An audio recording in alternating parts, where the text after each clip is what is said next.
Alright, Shalom, Shalom. I'm going to begin this lesson by giving all praise, honor, and glory to our power, Yahweh, Bahashem, Yahweh Shai, Bahashem, Rachak Wadash.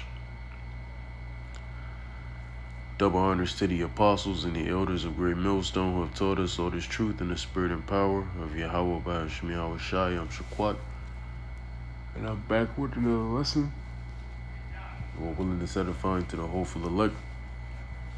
Yahweh Bahashem, Yahweh Shai, Barakathon, to you sincere, Akim, Wakim, and a sincere Shalom to you brothers that are out here pushing truth on the highways and the byways and through the YouTube lessons, man. Shalom to you all. Lord willing, this be edifying.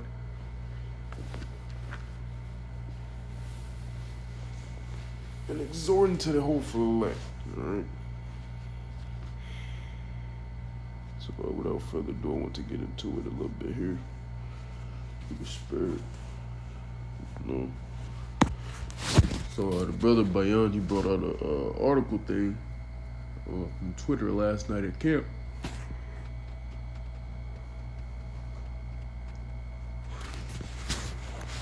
And I want to go through it a little bit. So this won't be too long. This will probably be one of the quicker lessons. Alright.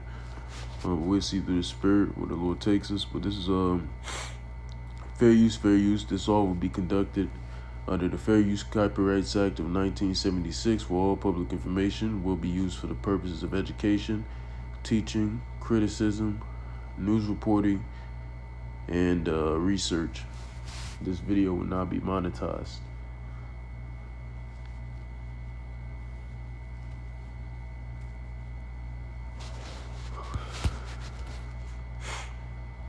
So from the Global Insight Journal, I'm going to get at a follow. Oh, ain't nobody got time for that though. The Iranian army issues a message to the U.S. forces: come closer. For years, we have been waiting for the Americans to reach the designated points. And for more than 2 decades, we have trained for this moment with an asymmetric warfare strategy.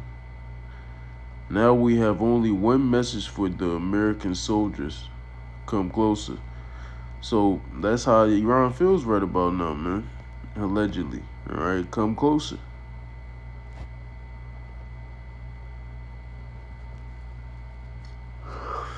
You know, some of this stuff may say, it's fake or whatever. But like I said, allegedly. You know what I'm saying? Allegedly. And no, see, now even the AI saying this thing is real. Alright, so yep, it says somebody said, Grok, is this real, and would it be a meaningful threat? Grok said, yes, it's real. Posted yesterday on X by Admiral Ali Akbar Ahmadian, supreme leader's rep on Iran's defense council, not strictly army, but a top defense official. It's a taunt aimed at U.S. troop movements. Example given, 82nd Airborne reports Iran stresses 20+ years asymmetric prep, missiles, drones, proxies, mines, and close-range U.S. forces. Was they using the fuck out those mines right now? They got a bunch of mines in the Strait of Hormuz. All right, meaningful, rhetorical, yes. As deterrence, practically, it warns of high cost in any ground fight, though U.S. naval superiority would dominate open conflict. Classic saber rattle. Lock it, man. But you see the point. All right, you see the point. So it's shit getting wicked. You know, the niggas saying come closer. What did we report on? And what was brothers reporting on from a few weeks ago? What that dude say? And the guy asked that Iranian question. He said, "Oh, we waiting. We've been waiting for you. We've been waiting for them. We've been waiting. We are fully confident that we could take care of ourselves. We've been waiting for you. We're waiting on the U.S., man." So these nations are no longer afraid of the United States, man, because now they possess the capabilities that America once possessed. All right, so hey, man, they're no longer afraid of you, right? And we knew this was going to happen. That's the Lord stirring up the pot.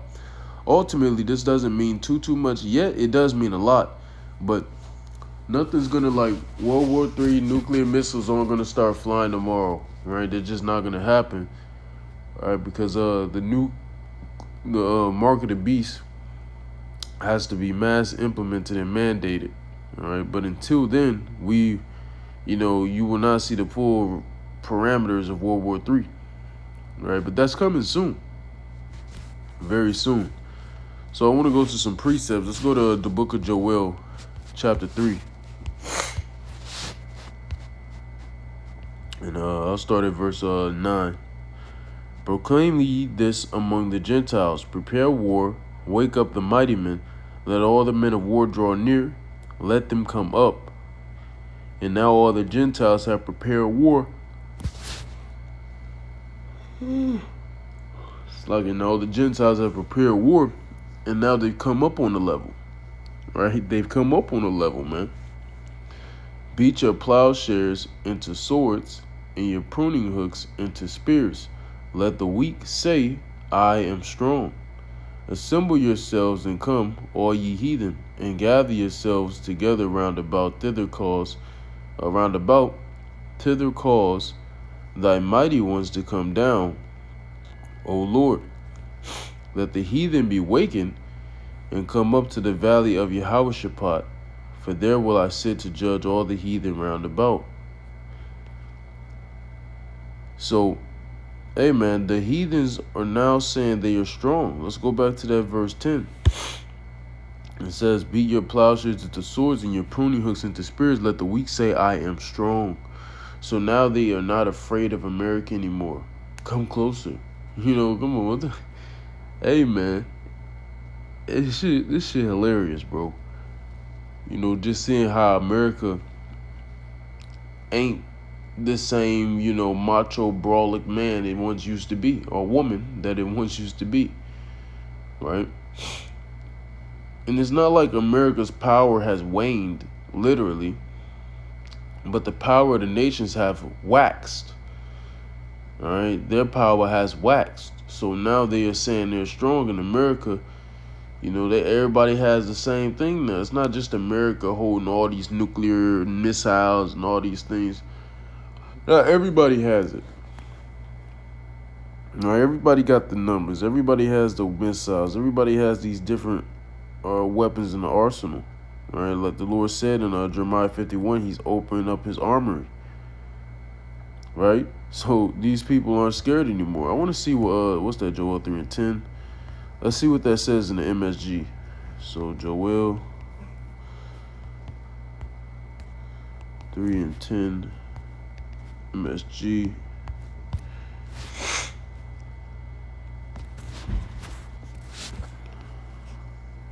This is Joel 3 and 9 in the NLT. The MSG.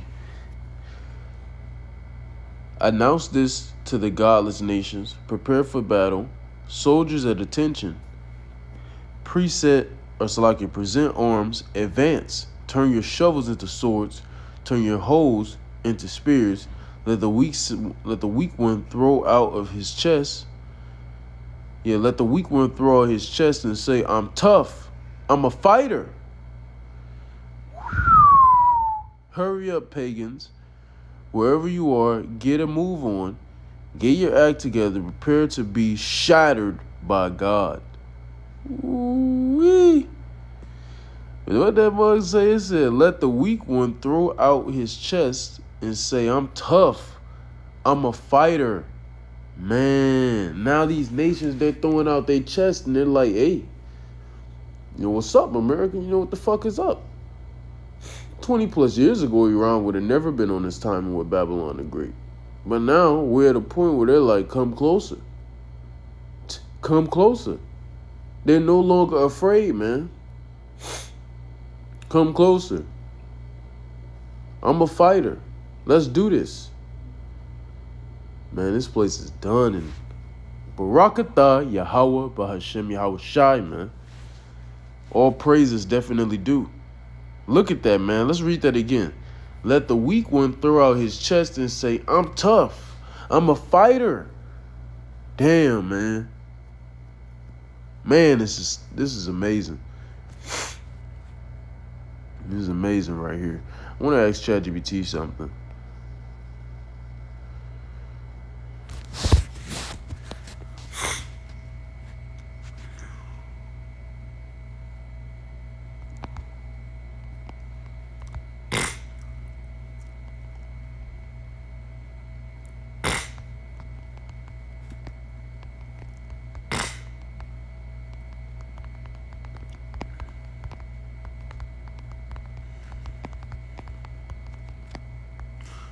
And this many, you could break this down multiple ways, but this is one. Let's see what they say.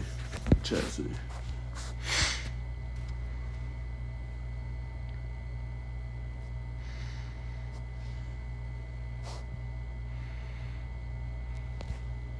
So let's read what it says. I said, is Joel, 3rd chapter, and the 10th verse referring to the nations not being afraid anymore? The short answer is yes, partly, but it's more than just not being afraid. In the book of Joel 3 and 10, the nations are told to beat your plowshares into swords, let the weak say I am strong. This is basically a call for the nations to prepare for war against the Most High.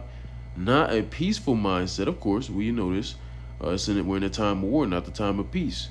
It shows a shift where nations stop acting passive and instead build confidence, boldness, and readiness to fight, even if that confidence is misplaced. You go on, it says, so it does imply a kind of lack of fear or hesitation, but more specifically, it's about defiance and pride. The nations are being stirred up for judgment. When it says, let the weak say, I am strong, it's not that they actually became powerful. It's that they are being gathered in a mindset of false strength before destruction, which no, that's going off. That's going off. That's going off. But, they actually are becoming powerful. And it's that building up of confidence. All right, like it said at the end of that first paragraph, it says, it shows the shift where nations stop acting passive and instead build confidence. Now Iran is confidence. We've been waiting on America. We want them to come in here. We've been waiting for them to come. For 20 plus years, we've been preparing for this. Boldness, man. Come closer, right? And readiness to fight. And they're ready. Everybody ready to fight. And you got North Korea, China, Russia, etc. saying, hey, if Iran says help, we are help. And actually, Russia has sent warships to Iran. Yeah, buddy, this is in the news. Matter of fact,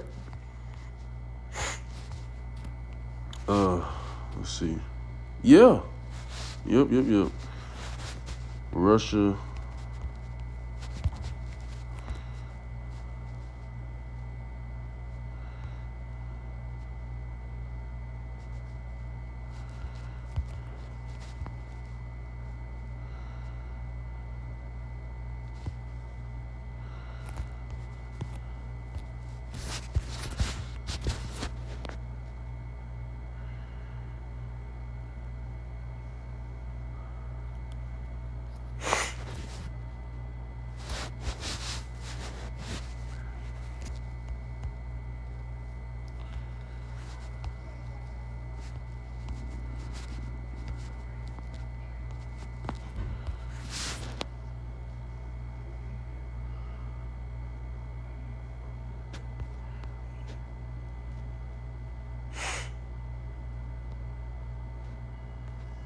Yep. More evidence of Russia helping Iran with drones revealed. Russia has been shipping drones to Iran. to aid its ally in the war against the United States and Israel, according to a Western intelligence report. So that guard is stepping in, as pursuant to Ezekiel 38, but it's not going to be on the level of nuclear destruction, mass casualty, because the MOTB is not mandated yet. But you're starting to see that the guard will step in when things get to a certain point and aid, but they're not fully taking over, and that won't happen yet. The report comes as Moscow has been accused of providing intelligence support to Tehran, with President Vladimir Zelensky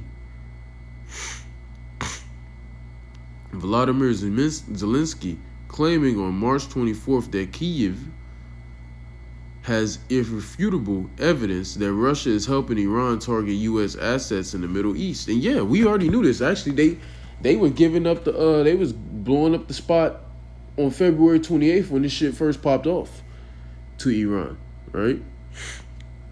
Senior Iranian and Russian officials began secretly discussing deliveries of drones, medicine, and food shortly after the U.S. and Israel launched coordinated attacks against Iran at the end of February. Two officials briefed on the intelligence report told FT. Russia began sending drone deliveries in early March and is close to the end of its phased shipment, officials said. The deliveries are expected to be completed by the end of the month. All right, so, yeah. When asked about the drone ship, well, let's read that part again, Salakia. I kind of spaced out reading that. Russia began sending drone deliveries in early March. Yep. And is close to the end of its phased shipment, officials said. The deliveries are expected to be completed by the end of the month. We asked about the drone shipments. Kremlin spokesperson Dmitry Peskov was evasive. There are a lot of fakes going around right now. One thing is true. We are continuing our dialogue with the Iranian leadership, he told FT. Drone shipments will represent the first lethal military aid Russia has provided Iran in the war with the U.S. and Israel, now in its fourth week. And, April 1st, which is the Passover here coming up on Wednesday, here in a few days shortly, that'll be officially day number 33 since the war begun. And you know how Esau is with that numerology. And they love that 33. So something was going on with like something with the stratosphere, whatever you want to say. Something happened up there. Some planet alignment, some where this is like representing a once in a century opportunity to bring in a reset, a change. So Esau capitalized on that, and that's why they went into Iran the 28th of February. And a lot is gonna get heavy. We're coming into the Passover. Something can happen on the Passover sundown. Something can happen during the Passover. Something can happen after the Passover. Something can happen before the Passover. Lord willing, this is our last Passover in America. But, Lord willing. So it says Moscow has denied allegations of providing intelligence support to Iran, despite multiple reports that the Kremlin supplied Tehran with information on the locations of U.S. military facilities, including ships and aircraft in the Middle East. Didn't I read that already? I don't know. I believe I did.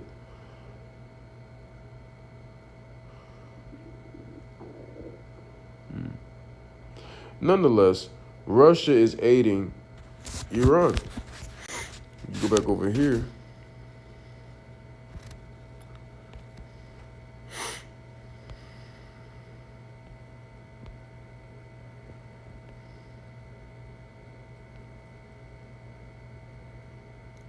Just read part of here again. It shows a shift where nations stop acting passive and instead build confidence, boldness, and readiness to fight. All right.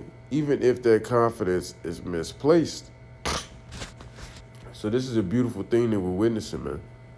All these nations are being gathered together from the north country, like it says in Jeremiah 50, like it says in Jeremiah 51, all set against Babylon. They're set in array against Babylon in confidence and boldness. In confidence and boldness, come closer. We've been waiting on you. So America, hey, you're at your end. You're at your wit's end. You need to just hurry up and enact Revelation 12 and 12. Like, get this shit cracking, man. Bring the great wrath. You know you don't have time, so you might as well just come on. You know, all you're doing is delaying the inevitable to an extent. You're just delaying the inevitable to this flesh, of course. The Lord has a set day. But in this flesh, all you're doing is just delaying the inevitable, bro. You're going to fall dramatically. You're going to go back to your rightful position as the basis of men. Right? And then after that even, okay, you're going to, what was I going to say?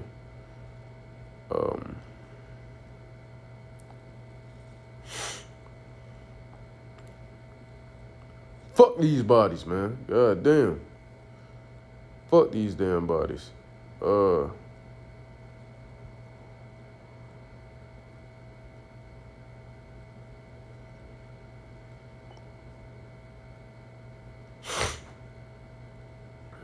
Damn, man. And you're going to go into captivity. The water Yahweh Shemiah Shah. You're going to go into captivity, man. We're going to bound your kings with chains and your nobles with fetters of iron. You're going to go into captivity. We're going to have to put you in protective custody because them other nations going to want to kill your ass too. Listen, bro, you're fucked. You're going to have to deal with straight hell for 1,000 years straight. Now, according to Esau, according to Esau's calendar, it's 365 days in a year. So let's just go based on Esau's calendar. Obviously, we won't be going off that in the kingdom, but off Esau's calendar, it's 365 days in a year. Correct? So 365 equals 1 year, right? So what is 365 times 1,000? That's 365,000 years. 1,000 days. So for 365,000 days, Esau, allegedly, according to your calendar, you will be getting your ass whipped bad for 365,000 days. You know? For 365,000 days.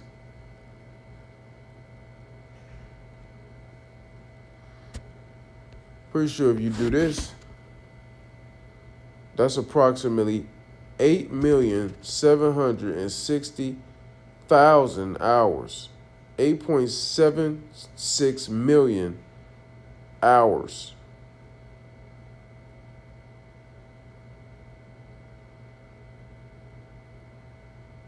Think about that, Esau. Listen, man, you're going to get really fucked up, like really bad, like really bad. So this is still going to happen.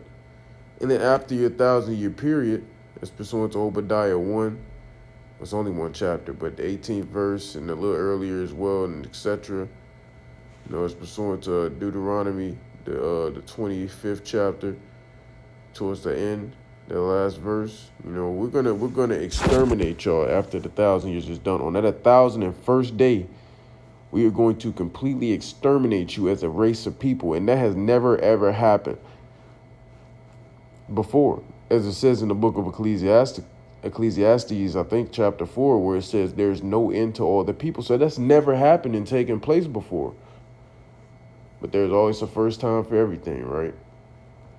And y'all going to be completely eliminated from the face of the earth as a nation of people.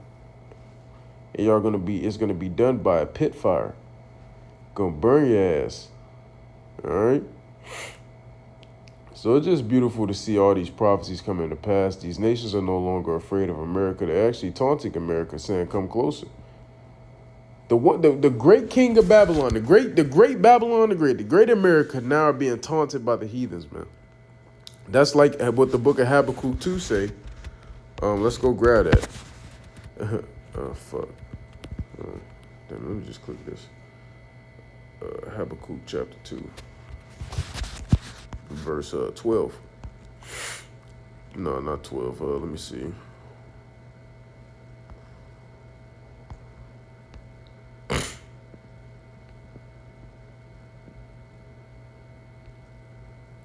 Yeah, verse 16. Habakkuk 2 and 16. Thou art filled with shame for glory. Drink thou also, and let thy foreskin be uncovered. The cup of the Lord's right hand shall be turned unto thee, and shameful spewing shall be on thy glory. Shameful spewing shall be on thy glory. Shameful spewing shall be on thy glory. Shameful spewing, man. Now you get in. Now niggas are mocking you, taunting you. You become a taunting proverb now. Now it's you. You're the taunting proverb.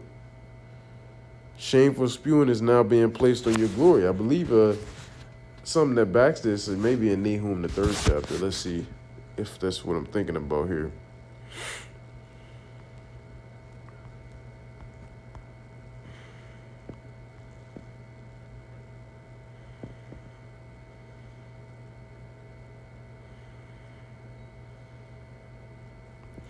Yeah, we start at verse 5, Nahum 3 and 5. Behold, I am against thee, saith the Lord of hosts, and I will discover thy skirts upon thy face, and I will shew the nations thy nakedness, and the kingdoms thy shame. And I will cast abominable filth upon thee, and make thee vile, and will set thee as a gazing stock. All right, so the Lord, that goes back with that Habakkuk 2 and 16, that shameful spewing on your glory. And now you got the nations literally telling you, we've been waiting for America. The great America? Nobody would have dared to say this shit 20, 30, 40, 50, 60, 70 years ago. Damn sure 70 years ago when y'all blasted Japan. You know what I'm saying? So nobody would have dared to say no shit like this. Now the nation's saying, come closer. Shit, we've been waiting on you. What's up? We were 100% sure we could take America. Countries are saying that now. Iran been saying that. They're confident as all heaven. Because they're doing the work of the Father, man. Right? So now you have been set up as a gazing stock, man. Abominable filth is being casted upon you. You're being made vile, and now you are a gazing stock. You're something to look upon. A gazing stock goes back to the word laughing stock. Same thing. So now you've been made a mockery. That's what that abominable filth, that shameful spewing. You've been made a mockery now. Nobody's afraid of America anymore. It's just America. Nobody afraid of this bitch no more. You know? Hey, this place is done. At the end of the day, this place is over with. All right? So anyway, I'm going to close the lesson off there. I do hope and pray that this was edifying to the elect. I want to close the lesson by giving all praises, honor, and glory to our power, Yahweh, Bahashem, Yahweh Shai, Bahashem, Rachak Warash. Double honors to the apostles and the elders of Great Millstone, who have taught us all this truth in the spirit and power of Yahweh, Bahashem, Yahweh Shai. And until next time, Abba Bol, Kwame Yasharala, Gadol Abadium, Lababol, Hagadol, Yahweh Mahar, Wahabatham. And you can't forget Jeremiah 51 and 7, where it says the nations have drunk of the cup and now they are mad. And that word mad, it goes into anger, but you can also put in other translations that even say crazy. These nations have gone buck wild crazy. They're no longer afraid of America, man. That's how you fucked them over. Hey, man, America's through. All right, you're done. Shalom.